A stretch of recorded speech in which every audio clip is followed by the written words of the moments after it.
রোববার একদিনের ব্যক্তিগত সফরে সিলেটে যান বিএনপির মহাসচিব মির্জা ফখরুল ইসলাম আলমগীর। সেখানে হযরত শাহজালাল ও শাহপরানের মাজার জিয়ারত করেন তিনি। এরপর সন্ধ্যায় বিমানবন্দর এলাকার একটি হোটেলে সাংবাদিকদের সঙ্গে মত বিনিময় করেন মির্জা ফখরুল। জানান ২-১ দিনের মধ্যেই তারেক রহমানকে দলের চেয়ারম্যানের পদে অধিষ্ঠিত করা হবে। এখানে যে সমস্ত দলগুলো অংশগ্রহণ করছেন অবাধ সুষ্ঠু একটা নির্বাচন তারা করবেন।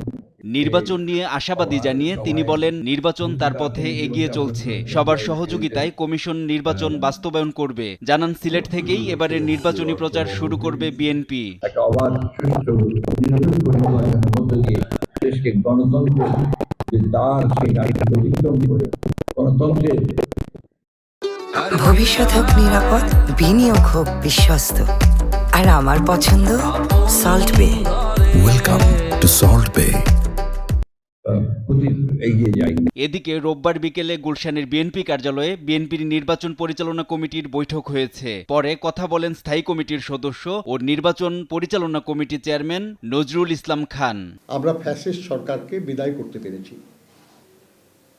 কিন্তু দেশে গণতন্ত্র পুনঃপ্রতিষ্ঠা হয় নাই।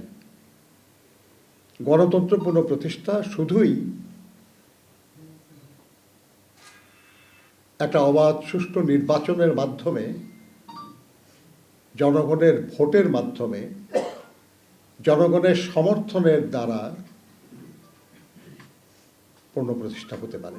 বলেন, ফ্যাসিস্ট বিদায় নিলেও এখনো গণতন্ত্র প্রতিষ্ঠা হয়নি। বিভিন্ন এলাকায় জামায়াতের নারী শাখার কর্মীরা নারী ভোটারদের জাতীয় পরিচয়পত্র সংগ্রহ করছে বলেও অভিযোগ করেন নজরুল ইসলাম খান। এবং সরকারের উচিত এই ব্যাপারে প্রয়োজনীয় ব্যবস্থা নেওয়া। এনআই নাহিদ, দেশ টিভি, ঢাকা।